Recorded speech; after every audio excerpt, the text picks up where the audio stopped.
Olá, eu sou o professor Rodrigo Sengic, o seu professor de Direito Processual Penal. A gente está aqui no encontro sobre teoria geral das provas. E vamos lá, já viu o que você sabe e o que você não sabe, o que falta saber. Você já sabe, você já tem um conceito bom de prova gigantesco com as finalidades, para que serve a prova. Você já sabe que prova é diferente de elemento de informação. Prova, em regra, eu vou produzir aonde? Numa ação penal, enquanto que elemento de informação eu vou produzir no inquérito policial. Essa é a regra.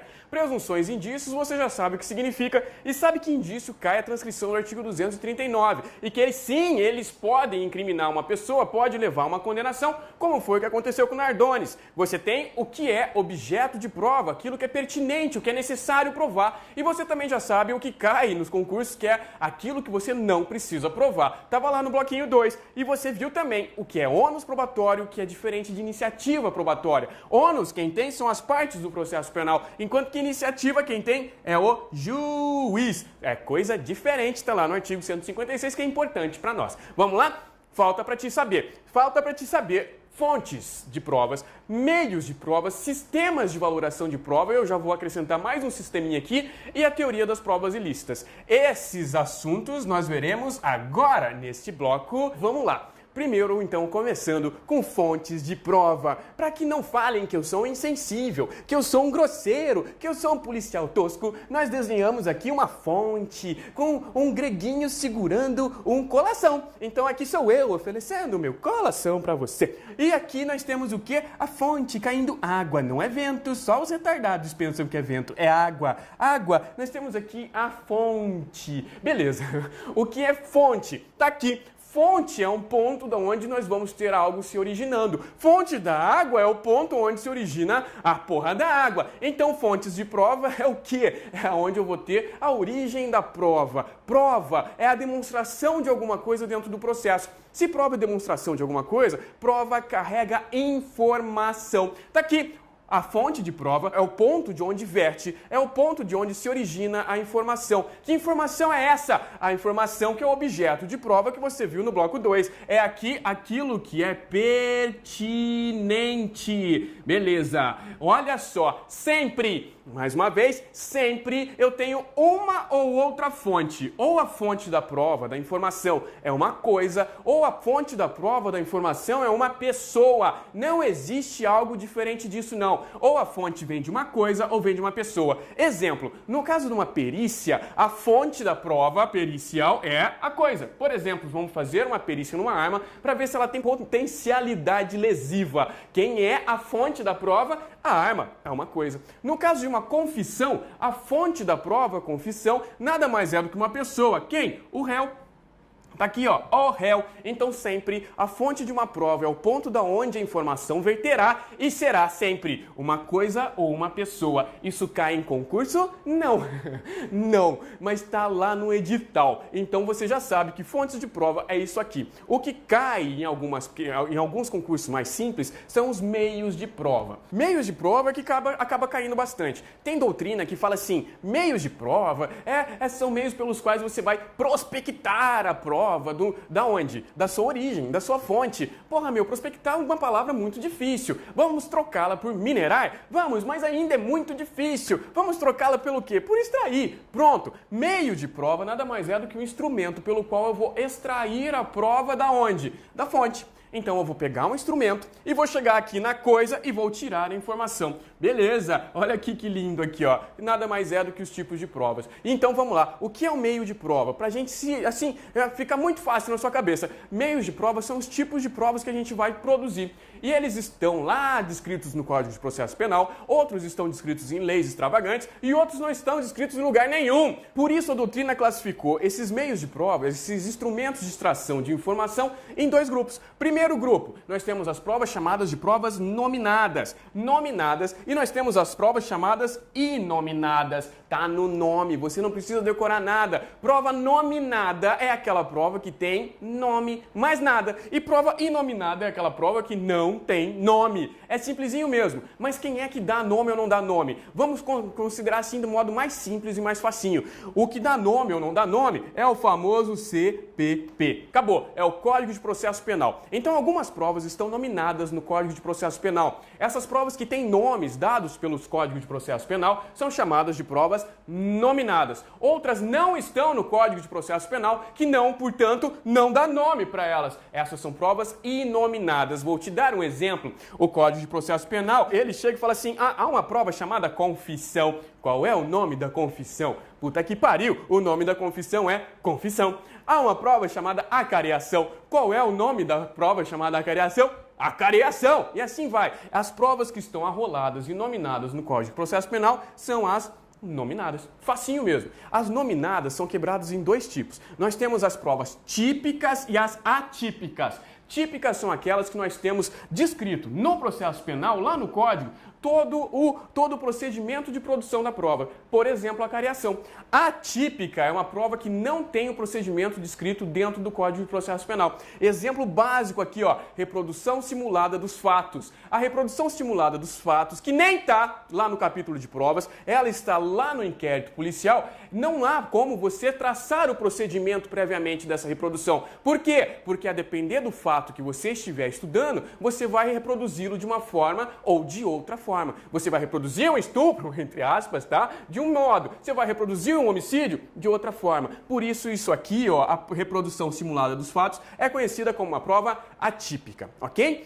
De outro lado, eu falei para ti que tem aquelas provas que não são nominadas. Elas não estão citadas no CPP. Essas provas, elas têm o mesmo valor das nominadas. Elas podem ser utilizadas do mesmo modo que as nominadas. A única diferença é que não tem nome. Exemplo, reprodução de uma pessoa, não através daquele alinhamento de pessoas semelhantes. Não.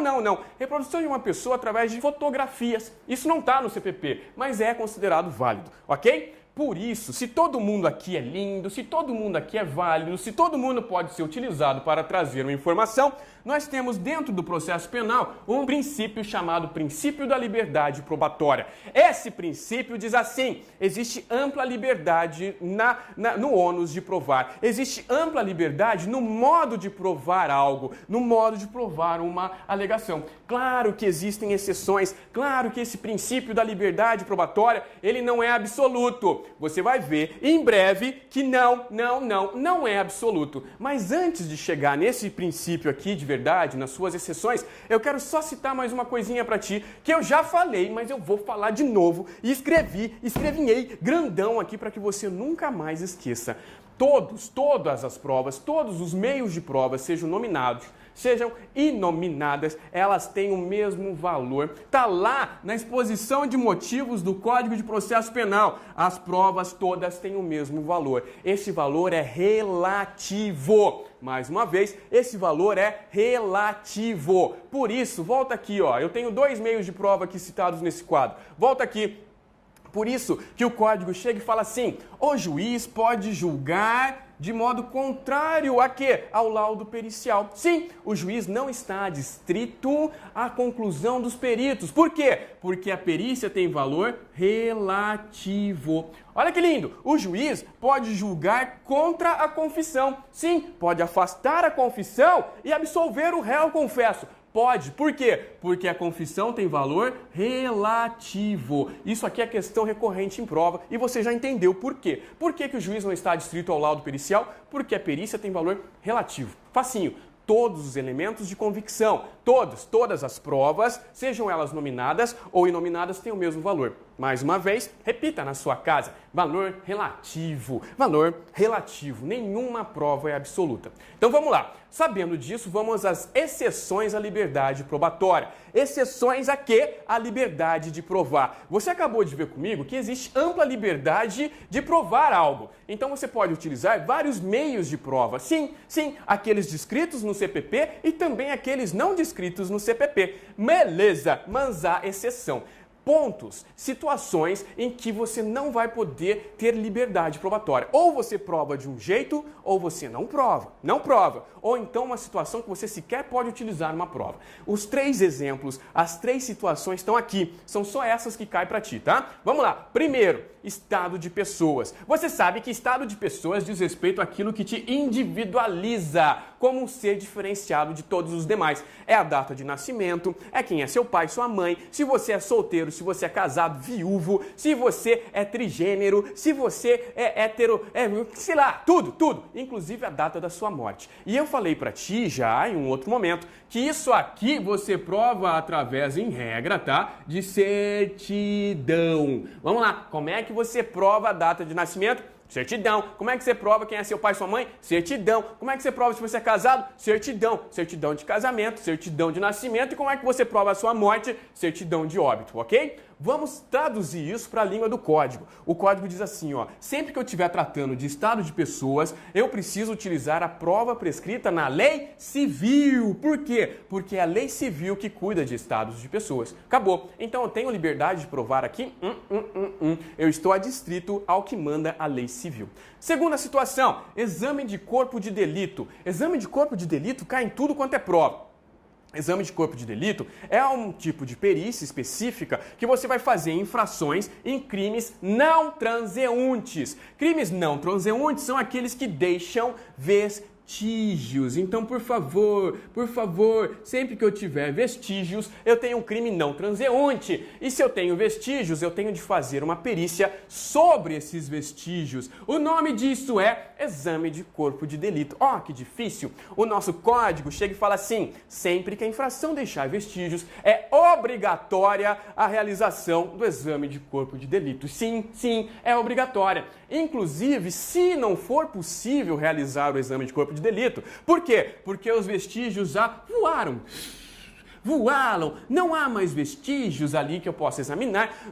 Voou o vestígio, eu posso substituir esse exame de corpo de delito apenas por um tipo de prova. E que um tipo de prova é essa? Esse é a prova testemunhal, questão recorrente em concurso público. E a questão é tão sacana, as bancas são tão sacanas que elas vêm com o dedinho da namorada, essa pequinha. Eles trocam prova testemunhal, eles trocam, a banca chega, ó, troca a prova testemunhal e coloca o que para você? Coloca assim, ó, confissão. Beleza, a questão estará errada. Você já sabe agora que você só pode trocar o exame de corpo de delito por prova testemunhal. Aí a pergunta que eu te faço, se sempre eu preciso do exame de corpo de delito ou supri-lo pela prova testemunhal, há liberdade probatória? Não. O código já diz como é que você vai provar uma infração que deixou vestígios.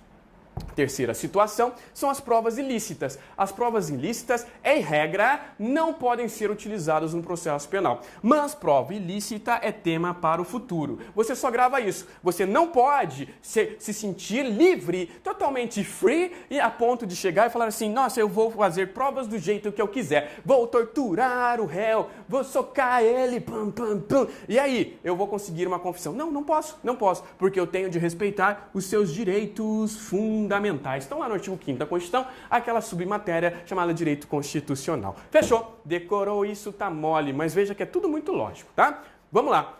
Ainda dentro desse tema, liberdade probatória, a gente trata de prova emprestada. Prova emprestada tá em tudo quanto é edital. E eu não sei por que as bancas adoravam esse tema, porque é tosco, é idiota. Mas gerou um pouco de discussão porque os tribunais começaram a rolar requisitos para a validade da prova emprestada.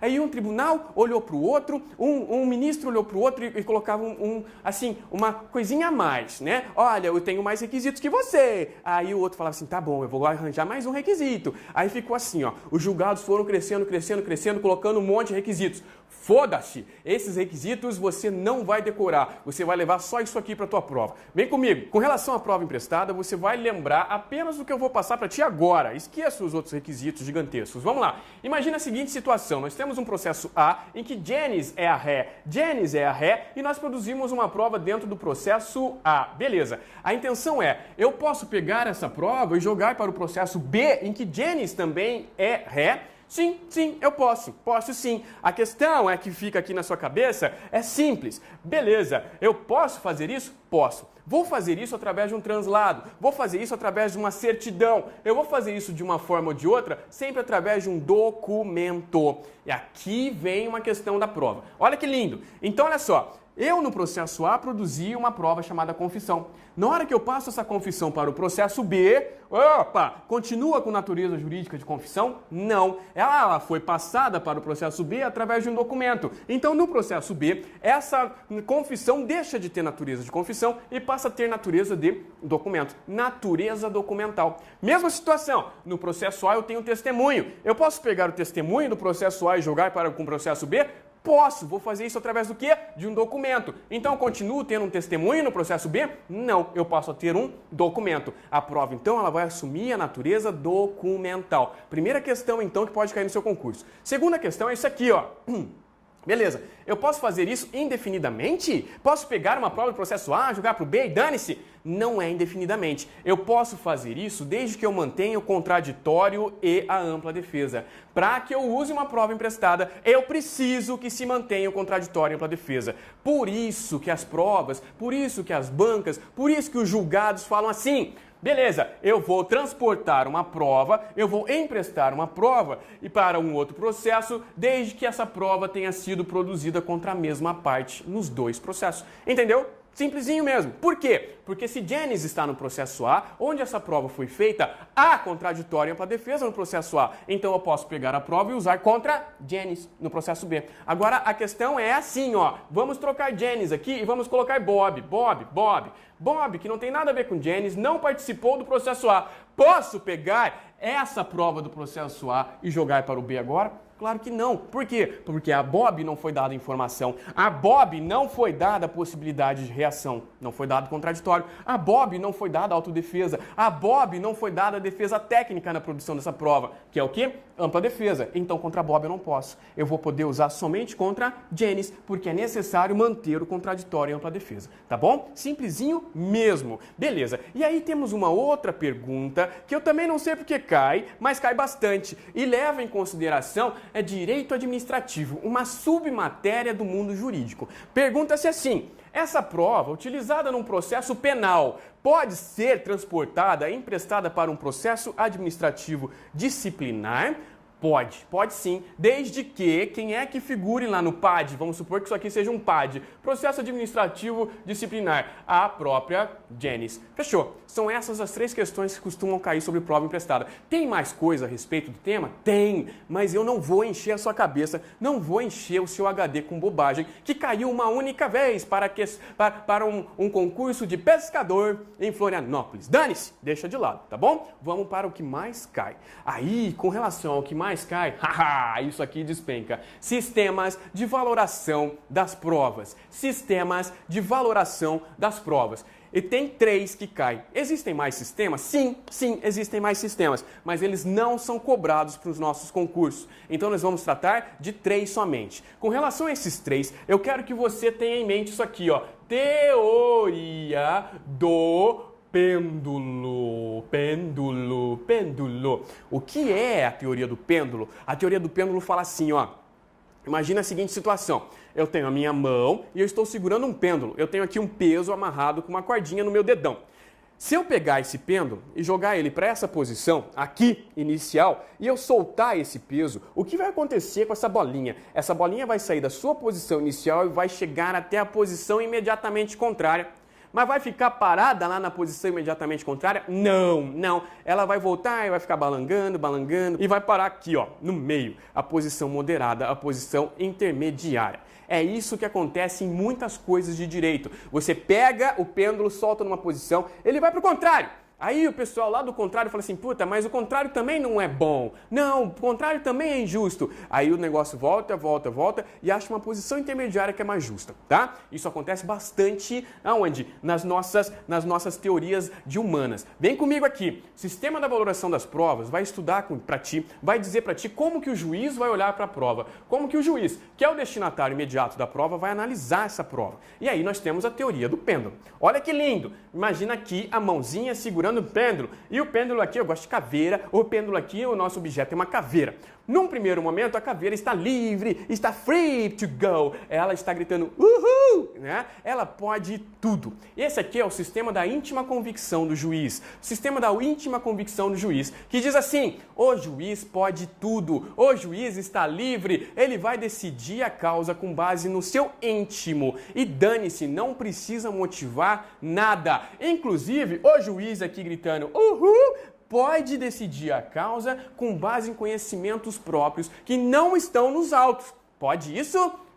Nesse sistema aqui, ó, sistema da íntima convicção, pode, é íntima convicção. A pergunta que eu te faço é, esse sistema, ele é adotado atualmente no Código de Processo Penal? Você vai dizer não, em regra não. Entretanto, há um resquício que cai, inclusive no seu concurso. O resquício é o caso dos jurados. Os jurados, lá na segunda fase do tribunal do júri, eles vão julgar os caras que cometeram crimes dolosos contra a vida. E eles precisam motivar os seus votos? Não! Eles simplesmente vão lá, votam e dane-se. Não há motivação, não há explicação. Isso aqui significa que os jurados, eles seguem o sistema da íntima convicção do juiz. Mas é a regra no nosso processo penal? Não, não é. Mas é daqui que nós vamos partir com o nosso pêndulo. Nós temos a caveirinha gritando, tá livre to go. Beleza, soltamos a caveirinha. A caveirinha vai fazer assim, ó. Ele vai passar aqui, vai reto e vai chegar no ponto oposto. Eu sujei tudo, vamos retocar. Vamos retocar a maquiagem. Tá aqui. Chegamos no ponto oposto. Se aquele ponto inicial era uhul, estamos livres, aqui o juiz estará enclausurado. A lei vai enclausurar a atividade do juiz. Aí nós temos quem? O sistema da prova tarifada. A lei vai chegar e vai falar assim, as provas, senhor juiz, as provas têm valores. A confissão, por exemplo, vale 10. A testemunha, por exemplo, vale 2. Então, para eu afastar uma confissão, eu tenho de ter pelo menos o quê? 5 testemunhas indo contra ela, porque 5 vezes 2 dá 10. Entendeu mais ou menos? Ó, a prova tem valor fixo. Se a prova tem valor fixo, ao juiz é dada somente o quê? A possibilidade de olhar os autos e fazer uma operação matemática. Somar as provas contra, somar as provas a favor e ver qual lado ganha. Esse é o sistema da prova tarifada. As provas têm valores fixos.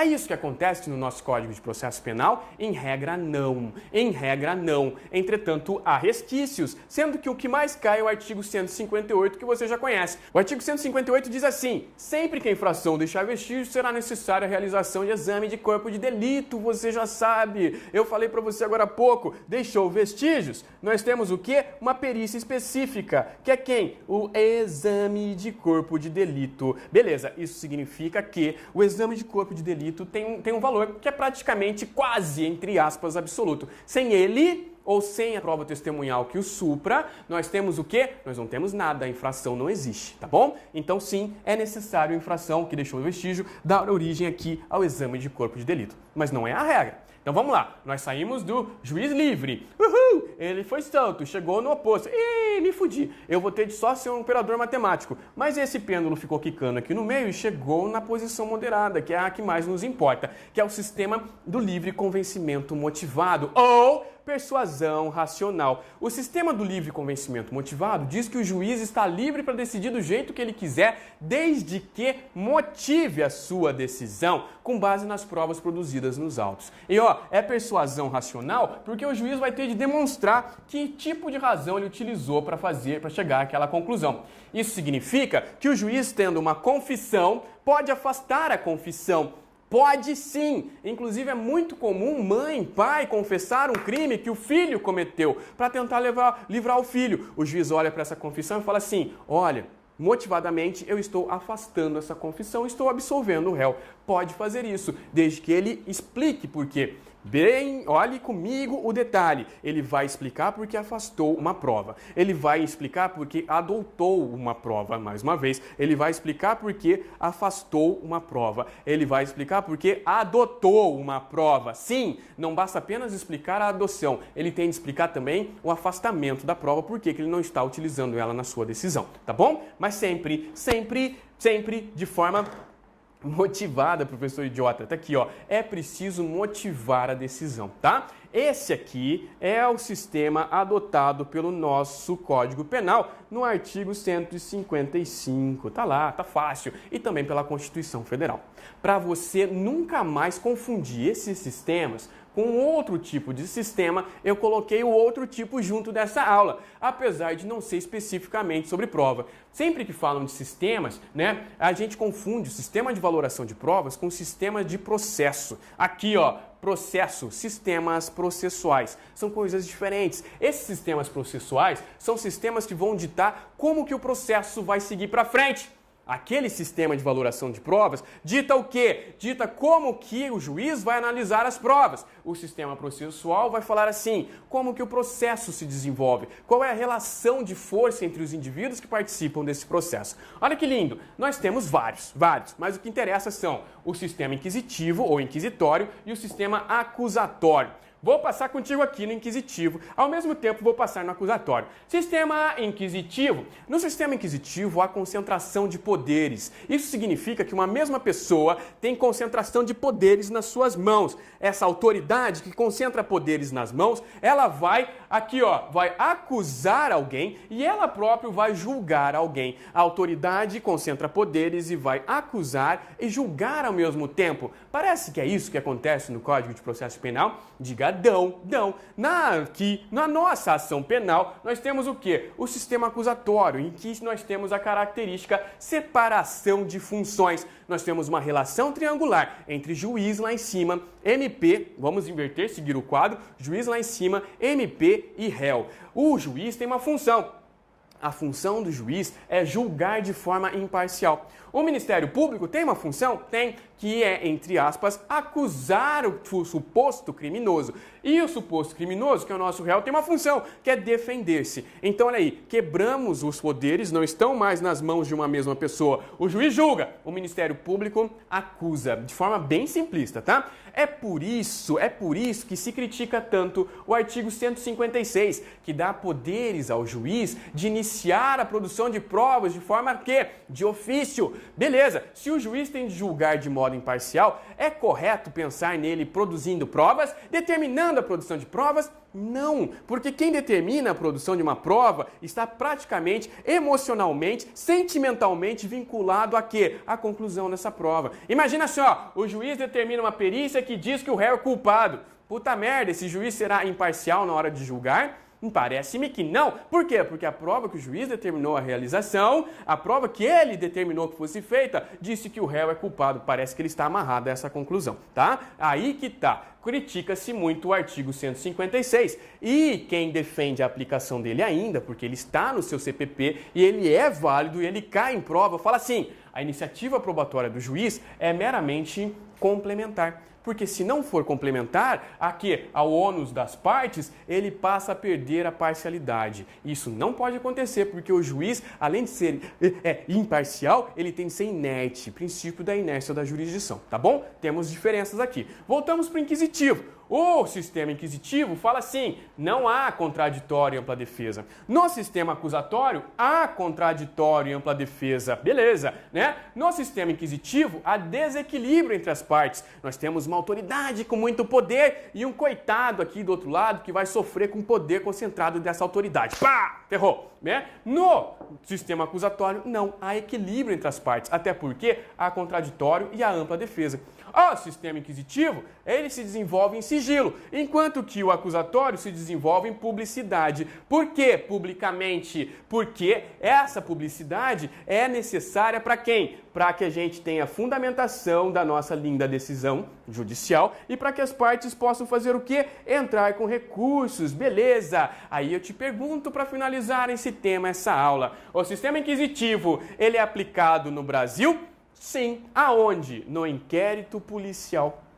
É aplicado na ação penal? Não. Jamais. Tá bom? Vamos lá. O sistema acusatório é aplicado no Brasil? Sim. Aonde? Na ação penal. Mas no inquérito policial ele se aplica? Não. O inquérito policial ele é inquisitivo ou inquisitório e a ação penal é acusatória. Fechou? Perceba que são coisas diferentes. Sistemas de valoração de provas. Nós temos lá os 3 sistemas da teoria do pêndulo. Sistema aqui, ó, dos sistemas processuais penais. Esses sistemas processuais penais dizem como que o procedimento, como que a ação vai se desenvolver, quais são as suas características fundamentais. Tá bom?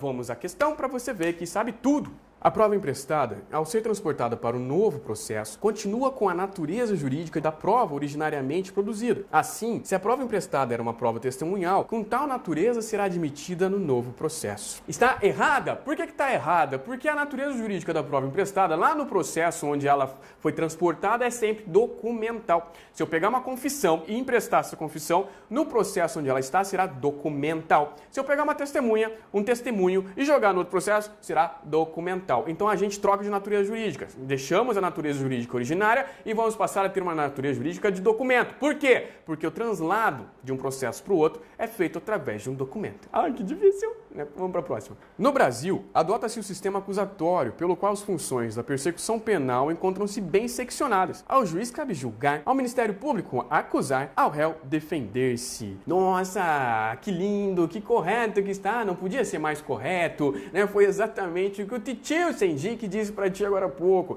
Nós adotamos no processo penal o sistema acusatório, em que o Ministério Público vai acusar, entre aspas. O réu vai se defender, né? E acima disso, lá no Monte Olimpo, nós teremos o juiz fazendo o quê? Julgando imparcialmente e tendo apenas iniciativa probatória de modo complementar àquelas provas que as partes já produziram, para dirimir dúvidas, digamos assim. Próxima. É possível dizer que o Código de Processo Penal adota o sistema do livre convencimento motivado, podendo o juiz valorar as provas racionalmente sem considerar qualquer hierarquia entre elas. Todavia, há resquícios da prova tarifada, como o exame de corpo de delito e do sistema da íntima convicção, característico da avaliação probatória realizada pelos jurados no tribunal do júri. Isso está correto, é isso mesmo. No nosso país nós adotamos o quê? O sistema da persuasão racional, do livre convencimento motivado. O juiz tem de motivar a sua decisão, mas ele pode afastar totalmente uma prova, admitir totalmente outra, ou inclusive parcialmente, sem haver hierarquia entre as provas. Não há uma que seja absoluta e outra que seja relativa. Todas são relativas. Todavia, há resquícios dos demais sistemas, como nós vimos na aula. Isso está correto. Decora, lê isso aqui 10 vezes, nunca mais você vai errar. Próxima. Assinale a alternativa em que se encontra uma característica do sistema acusatório. A. O julgador é protagonista na busca pela prova. B. As decisões não precisam ser fundamentadas. C. A atividade probatória é a atribuição natural das partes. D. As funções de acusar e de julgar são concentradas em uma pessoa. E. As decisões são sempre sigilosas. Questão básica, questão tetas. A única dificuldade dessa questão é que ela vem ao contrário do seu raciocínio. Mas vamos lá. Letra A. O julgador não é protagonista na produção de provas. Não, o julgador, o juiz, ele não tem ônus probatório, ele tem apenas iniciativa probatória que ele vai usar somente em situações complementares, situações secundárias. Tá ok? Por isso a A está errada. B. As decisões precisam ser fundamentadas. Isso aí caracteriza o sistema acusatório. Das decisões, elas têm de ser racionais. E o juiz tem de demonstrar como que ele chegou ao final dessa decisão. A atividade probatória, de acordo com a letra C, é de atribuição das partes. Perfeito! Cabe a quem? Cabe ao Ministério Público e ao réu. Cabe à vítima, que está dando origem à ação penal privada, e ao réu. E fazer o quê? Produzir provas dentro do processo penal. Somente a elas? Sim, a elas têm o ônus. Ao juiz vai caber a iniciativa complementar, de acordo com o artigo 156. D. Diz que as funções de julgar e acusar cabem a uma mesma pessoa. Não! O juiz não vai acusar. A inércia da jurisdição é característica do nosso processo, seja civil, aquela submatéria, seja penal. Então vamos lá. O princípio da inércia da jurisdição diz que o juiz está sentado e ele espera que alguém vá lá e dá um peteleco nele para que ele possa trabalhar, tá bom? Então por isso está errada. E a letra E diz que as decisões são sempre sigilosas. Caramba! As decisões judiciais, em regra, são públicas. Exatamente para quê? Para demonstrar o raciocínio que o juiz teve ao tomar aquela decisão, para possibilitar também o recurso que pode ser interposto pelas partes. Tá ok? Facinho, simples. Finalizamos o bloco 3 e segue o meu beso.